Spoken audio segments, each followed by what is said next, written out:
Hello and welcome. Thank you for joining today's webinar, Ask a Mainframer with Sam Cohen. My name is Ethan Bonacorsi and I'll be your moderator today. This is a live webinar, so feel free to ask any questions at any time by using the Q&A feature on the Zoom toolbar, and we will get to them as soon as possible. With that, I will hand things over to today's speaker, Sam Cohen. Okay, well, thank you so much. And hello, everybody. My name's Sam Cohen. I'm some old guy from the land of two seasons, hot and hotter, also known as Phoenix, Arizona.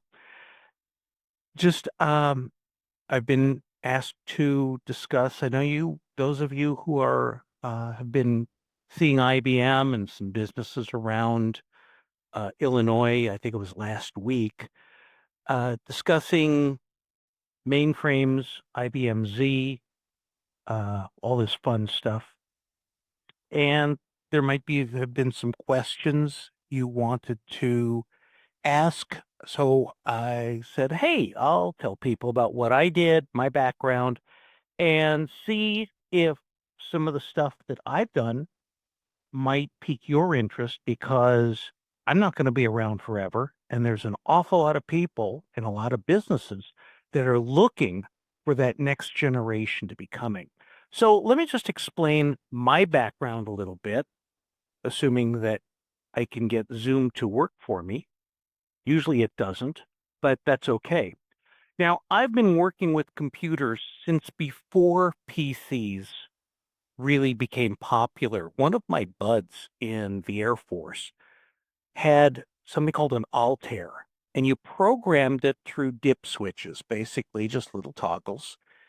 And we're all sitting around his living room with this big old thing. And this is before the Radio Shack TRS-80 or any of that stuff. And some of you might be saying, what's a TRS-80? Others of you might be saying, what the heck is Radio Shack? But that's okay. And we're sitting there thinking, this is nice, but we work with computers all day. Who in the heck would want to deal with this stuff at night?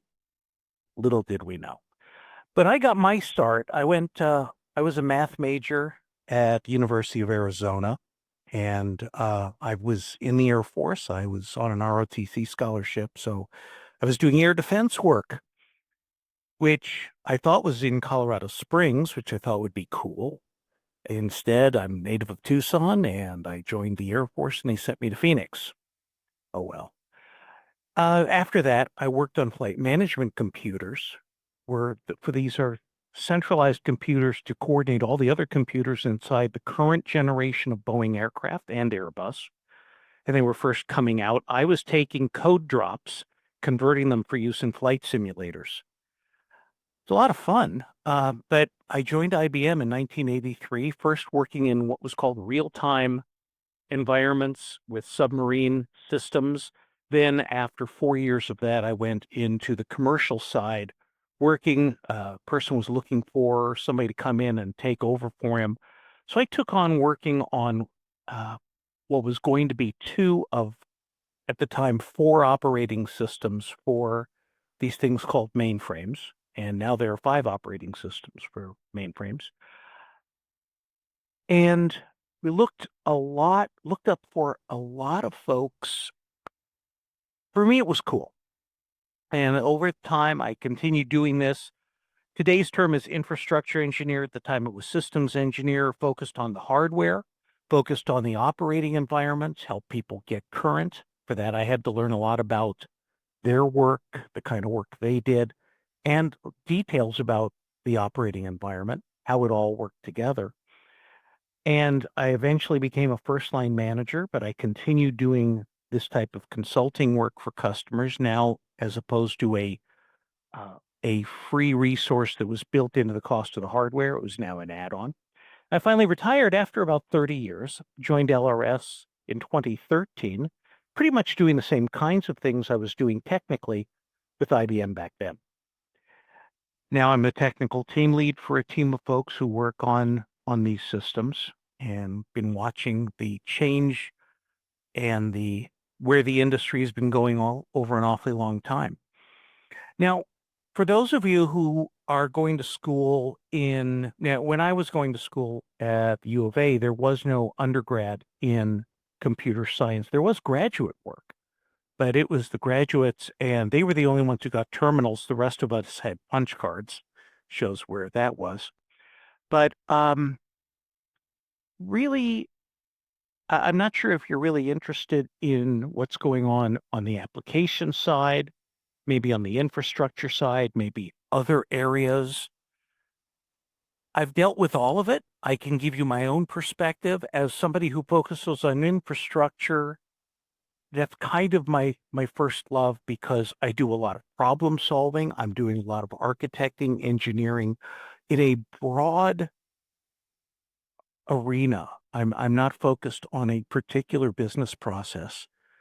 My goal is to help my customer do things smarter, do things better, and get more bang for the buck.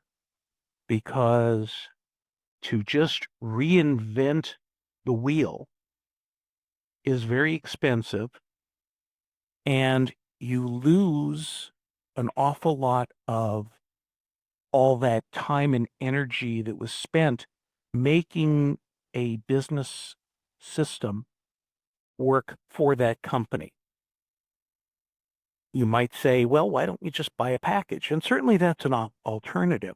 But if you buy a package, then you need to be able to change your business process to meet almost everything that that package does.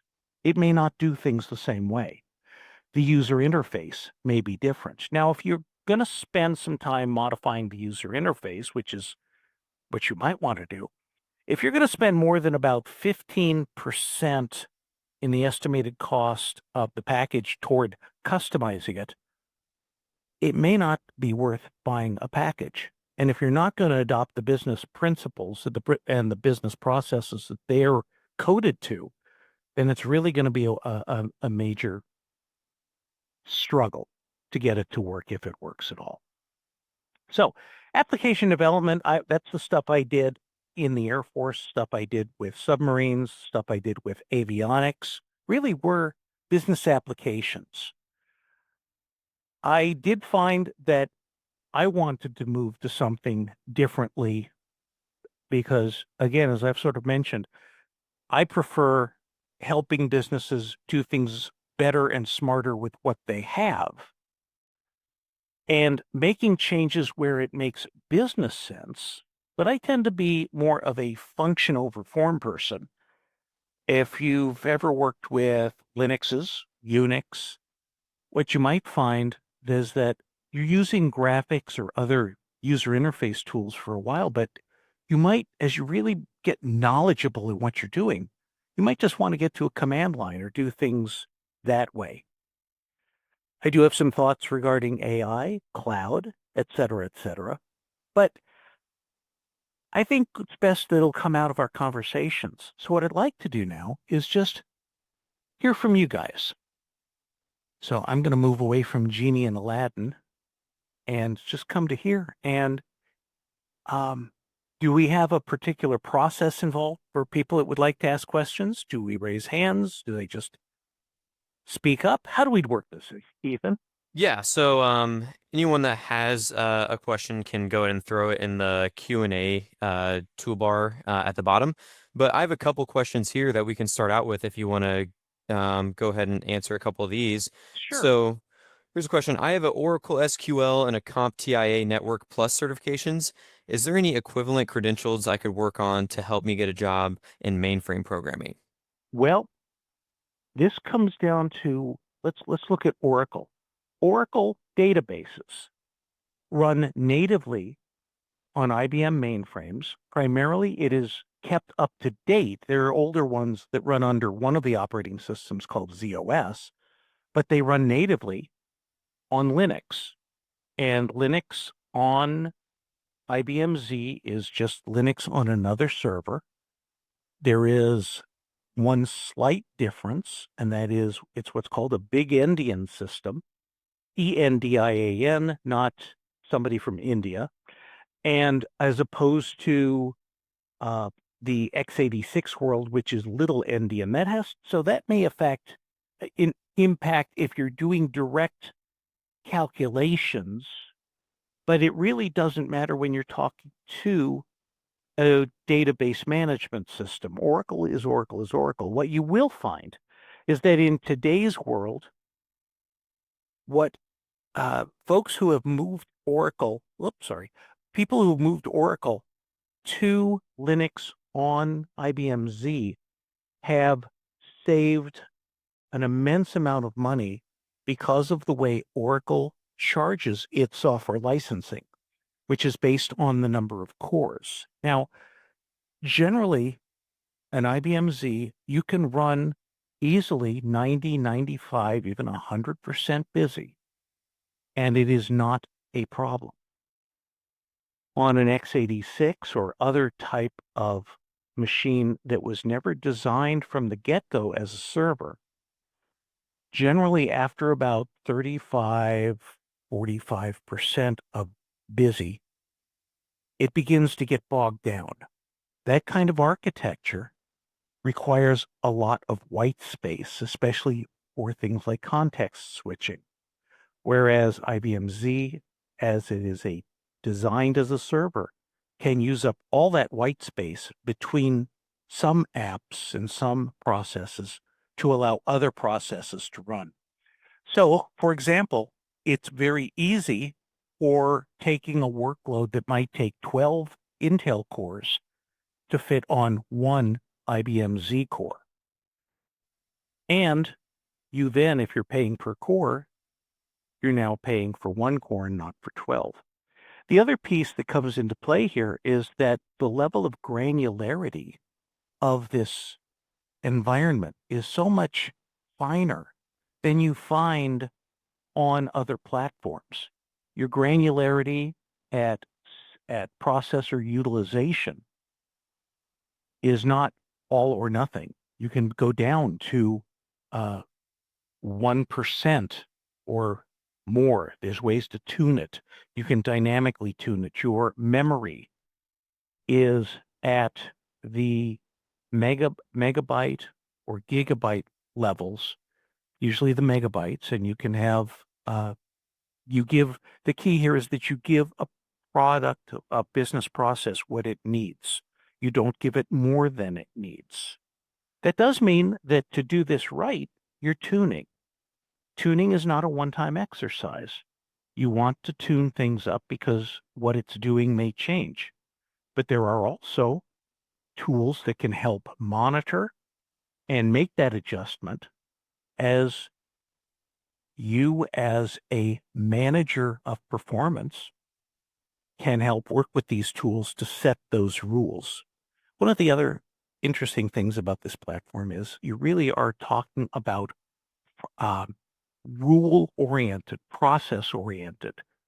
You create standards. You create rules for doing things. And then the machine is carrying out those rules. The good news is it's good at carrying out the rules. The bad news is it carries out the rules as it understands them, maybe not as you understand them. So the real challenge is you have to dumb yourself down to the level of the machine because computers are really stupid. And just remember, you're smarter than they are. So yes, there is future in there and you can apply it. The key here is don't feel that you're limited. You can take what you know and maybe you'll find that the view is a little wider in this kind of environment. Is there another question, Ethan? Yeah, perfect. Thank you, Sam, for that. Here's another question here. Why haven't companies replaced their mainframe systems with Linux or moved them to AWS? Well, some people do.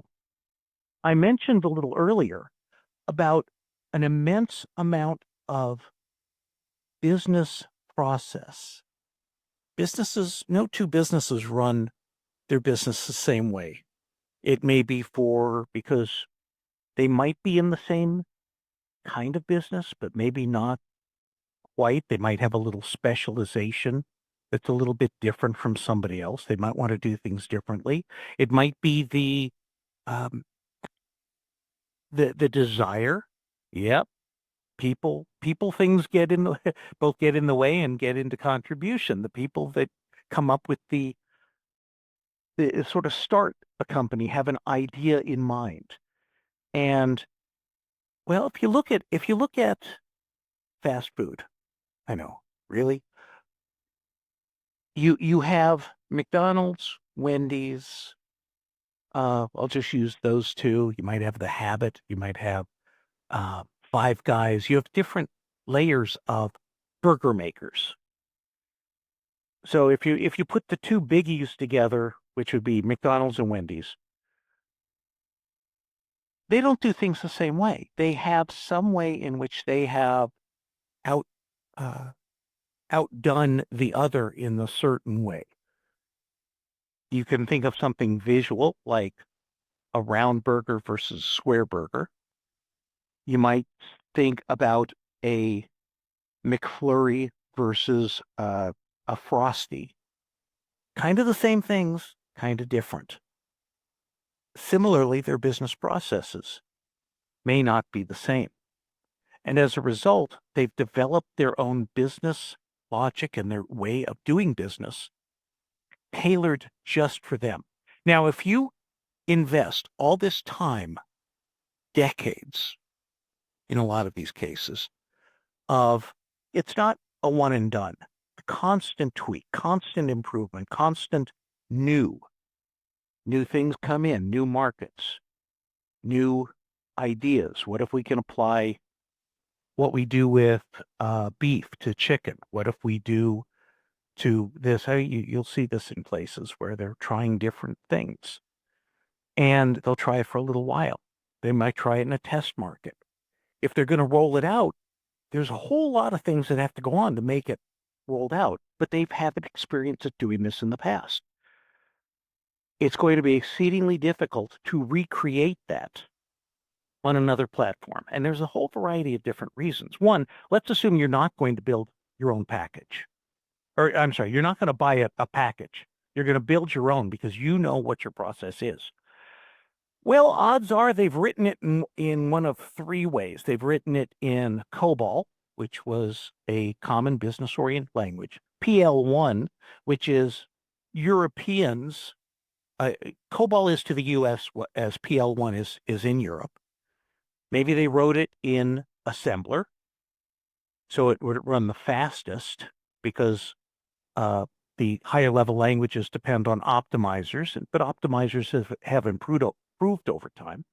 Maybe they've written it in C, C++. Okay, those are pretty close. I've written in C. Uh, they're closer to assembler without actually being an assembler. But to do this now, you are going to have to test every aspect of what you've done. You don't just test what you've changed, you test everything. What is the time, and more importantly to a business person, the money spent to do this, and what is your benefit? Now, if the benefit is we'll be on newer hardware, okay. But now, when you change server platforms, every computer platform has basically three types of things they manage. One is processor, two is memory, three is I/O. What you find in supercomputers is the processor is way, way high in terms of who's going to get the most attention.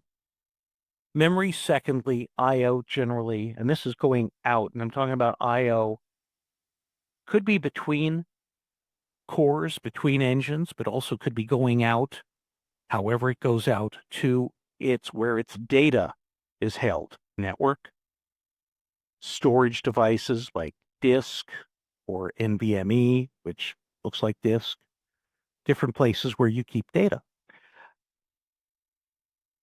Memory, well,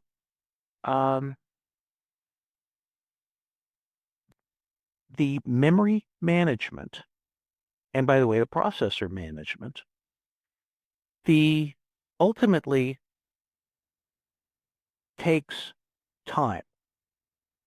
When you have to move, when you don't have enough memory, then to get your work done, then you have to do some level of paging or swapping, or you limit the amount of work that can be done to that which will only fit into existing memory, which then can ask the question of, well, if something goes out and is trying to get data or put data somewhere, that's the slowest operation, usually getting or putting data.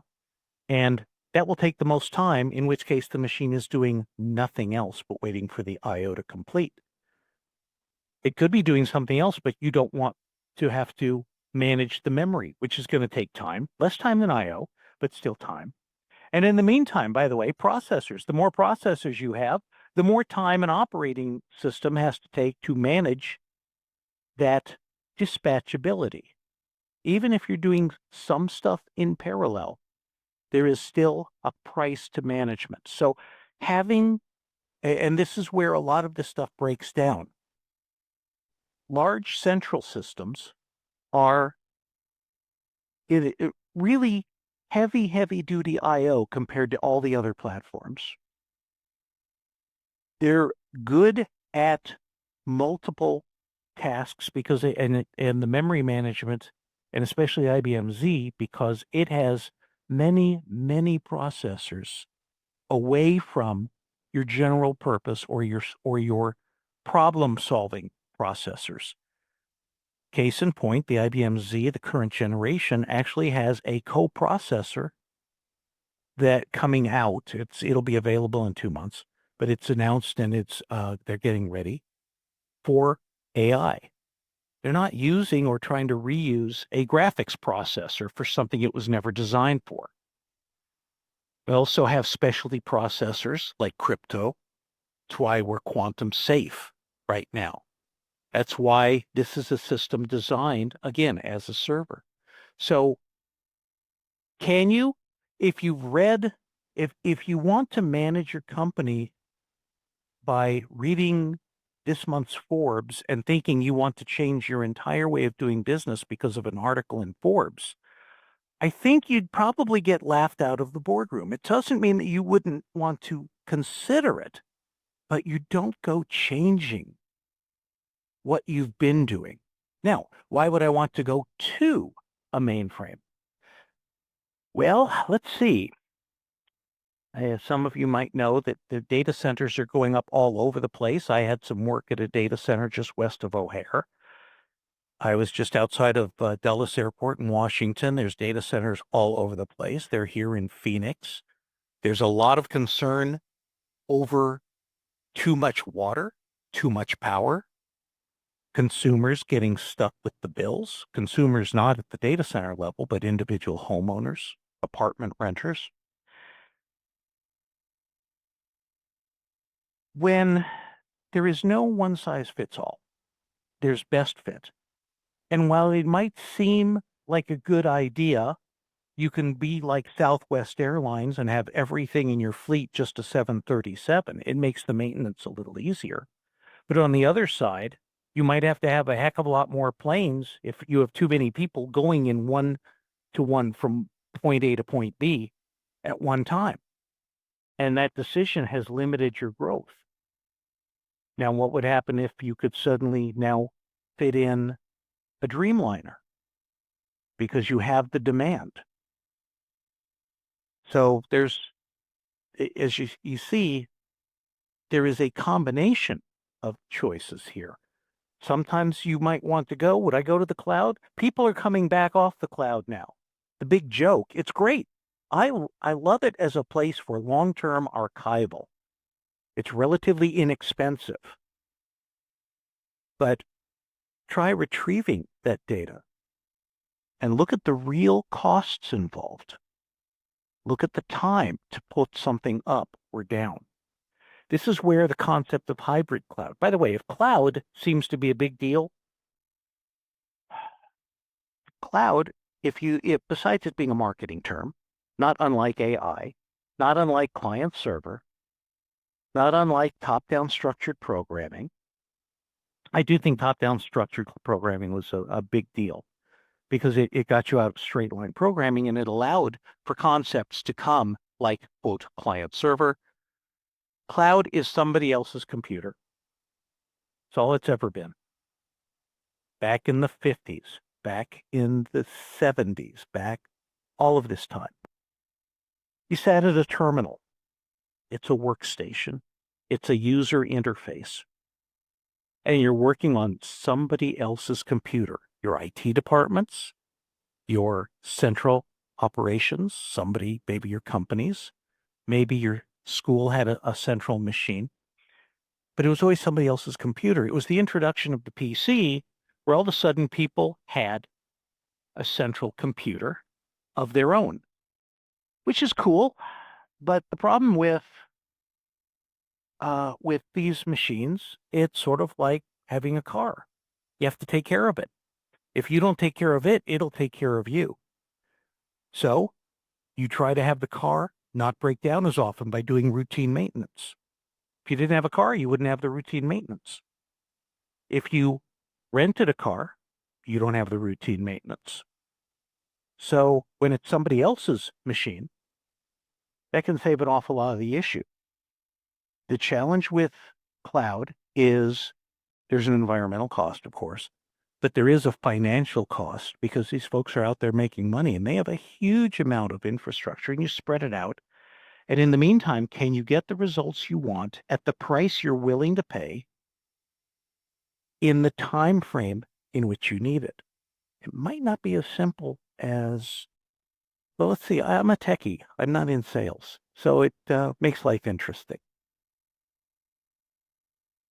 If anybody wants to discuss, I am more than willing to discuss it. I'm open because I'm not going to say I have all the answers. I do have a lot of experience that I can provide you with some ideas, some thoughts, but ultimately it's your chance to say to bring up these things as Ethan's been mentioning. So please feel free to join the conversation. Yeah, thanks, Sam. We have another one here. So at last week's presentation, it said that the mainframe has 99.999% uptime. Has it always been like that way, or is it just the latest mainframe hardware? Well, okay, it takes a lot of effort to get from 4 nines to 5 nines, even more to 6 nines, more to 7 nines, even more to 8 nines, because you're shrinking the outage window. We're at, I believe it's 7 nines at this point. The main thing, that's a couple of seconds of unscheduled, but one of the naming conventions IBM uses, this is called IBM Z, meaning zero downtime. It cannot promise that hardware will never break. It's mechanical. However, in combination of the Z hardware along with Z software that is designed for, through automation, to have minimal outage or even no observable outage to the end user. You and I might know as a hardware, from a hardware or systems guy, oh, the machine's down. But if somebody else has come up, picked up, you see this in HA, in the Unix world, in the Linux world. In a lot of them, we have that. You have the ability to, for example, transfer workloads over. We have that, by the way, in the ZVM hypervisor to be able to, it's like kind of like the vMotion, and be able to transfer from one instance of a VM cluster to another instance of VM cluster. You might lose one ping, but the end user will keep going as far as their activation goes, assuming that you have a well-written network interface that will retry before it times out. But the point is that it's getting better. But to get better is, hey, it takes more and more engineering to get those increasingly narrow fractions to get up to, again, from 6 nines to 7 nines to 8 nines. But to get there is amazing. And part of that, by the way, in the Z, they may have mentioned it last week, there are no single points of failure in a Z server. Everything has a level of redundancy. There are spare processors, spare specialty processors. The memory is RAM. So it's redundant arrays. There's even engineering in there working with the operating systems to ensure, for those of you that are electrical engineer types, layer 1 cache, layer 2, layer 3, there's different levels of cache. There's actually something in there to avoid from dispatching on one core at one time and then being dispatched in a different core. They'll try to focus on staying on the same core so your cache doesn't have to be reloaded. It's amazing, but there is time taken for that cache to be reloaded. And that has actually had positive impacts. So there's so much engineering that goes into these things, but there's no single point of failure. Now, if it's done right. Now, at the customer site, we still have to have, for example, if you're going to set up power, and yes, it's 220, but it's going into the wall. It's we're going out there, and it's L630s. You have the kind you can use in your house. You can go to Home Depot and get them for the these are rack mounted servers, but you have a couple of them. If they're connected, there is memory, common shared memory, something called a coupling facility, and you have a couple of them, a couple couples. You have shared clock between them that's synchronized out to a domain or a network time server so everything in your environment is using the same clock. I could tell you stories about why that's important, but there's so much in there to keep things up, and that's part of what goes on. So it's gotten better, but it's a lot more work. The finer you want to get, that's why we're only really seeing, we've only been seeing the size of molecules in the last, 10, 15 years? It was hypothetical before then. Now all of a sudden we're seeing pictures. You can see the motion of atoms. It's so wild. But it took a lot to be able to get that focus and that lens to be able to get tighter and tighter and tighter. It took more and more and more knowledge. Perfect. So here's another one for you. What industry would you say uses mainframes the most, and what kind of entry-level jobs are available? Primarily where you see the need are in the places that need uh it's those that are that have used large central servers for the longest time. That's finance, that is government, and that is also insurance. So you'll see it's financial oriented, government oriented. Now, government is busy because it's the new thing to try to outsource because they don't pay enough. Not compared to private industry, but there's some people that will do it for a long time, and the reason they'll do it for a long time is because at least at the time they had great retirement benefits and they were looking way ahead. What you will find is that you'll also find it on the back end in major manufacturing. It's a combination of things. It may not be. I worked with a company that manufactures golf clubs. Their entire manufacturing floor was running on the mainframe for a very, very long time, written in a specialized language called APL. It was a lot of fun. They did move off of it because they couldn't find any APL programmers. But their reliability went down dramatically. Took a lot of effort. It took 10 years for them to get off of it. They eventually did. Of course, they were told by somebody, "Oh yeah, we'll be off in 2 years, 3 years." I'm working with a customer now that's, "Oh, I'm gonna get off in 2 years." They're on year 7. They have about 3 to go. When you talk about jobs, I think we need to distinguish between applications and infrastructure. Applications, let's face it, it's in the news. It's hard for people coming out with computer degrees that want to build business apps, new business apps, to get in. There's an over-reliance by a lot of businesses on AI. And I say it's an over-reliance for a lot of reasons. AI is only as smart as what it's fed. And now the more it's fed, the better it might be able to make a decision. But, well, there was a time, and I think there's still companies that think this way. In fact, I'm sure there are, that are saying, we're just going to outsource everything to India, to Bangladesh, to Brazil, to wherever.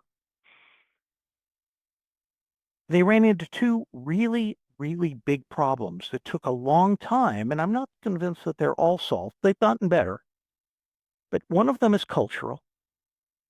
You're dealing with language differences, with culture differences, where someone will hear something and not have the same background as the person speaking and may not understand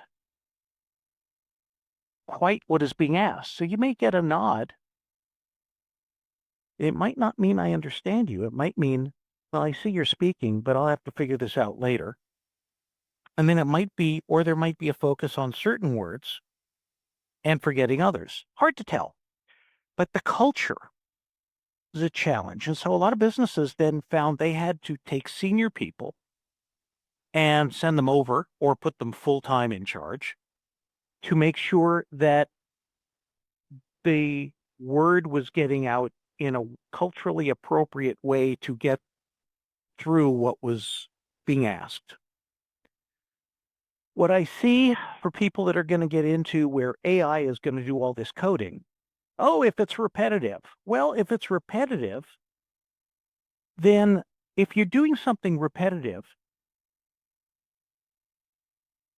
there should not be. I was, okay, I'll tell you a story. I was working on a project where I was interpreting, it was a whole bunch of option equals value, option equals value, option equals value. And then I had about 20 different verbs and all these options. Well, the options were basically all the same for the verbs. So I created one subroutine that I called for syntax checking. And they doing that. So I avoided repeating myself by just creating a subroutine. Is that all these things are going to do, or are they going to do the same kinds of things? But then even if they were to do the same things, kind of, but just a little tweak here and there, who's going to check it? Who's going to know whether it meets the requirements or not? So where do I start? You have to ask a question of the business because they need to bring people in to be able to ultimately, don't be afraid of AI, but say, I can work with these things. My goal in the short term is to understand your business process, what you're trying to do, and then ensure that whatever you are using to do that repetitive coding, or whoever you're using, is doing it right. So where do you go with that? If you want to do games, well, it's a way to go, but I think a lot of folks, they want to do what they like. And they like games, they want to do games. Okay, fine. Not a problem. If you're looking longer term, it's probably going to be in the business world. It may be tough because you're having to learn about their business, they're having to learn about you, but what you want to do is take your skills, and you have more skills than you think. The biggest thing that I look for and I work with people on, by the way, I almost never use Google, by the way, to look up an answer.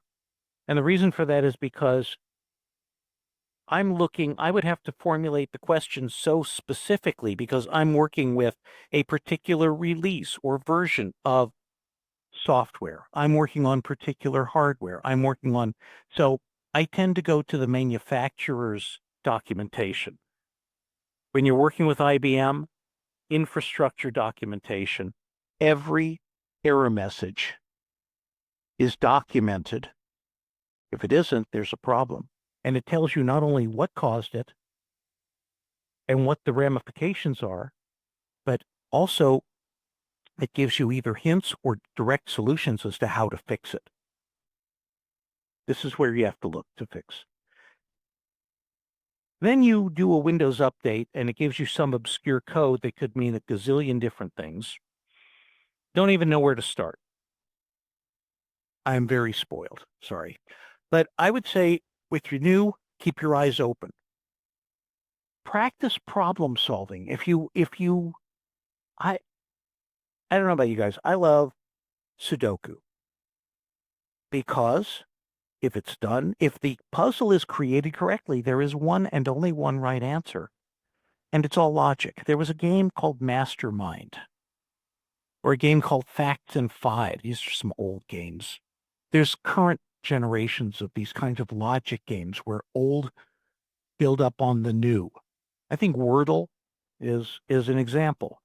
Okay, you have X correct and X incorrect. And after about 4 or 5 levels, you should have enough clues to be able to come up with the correct answer.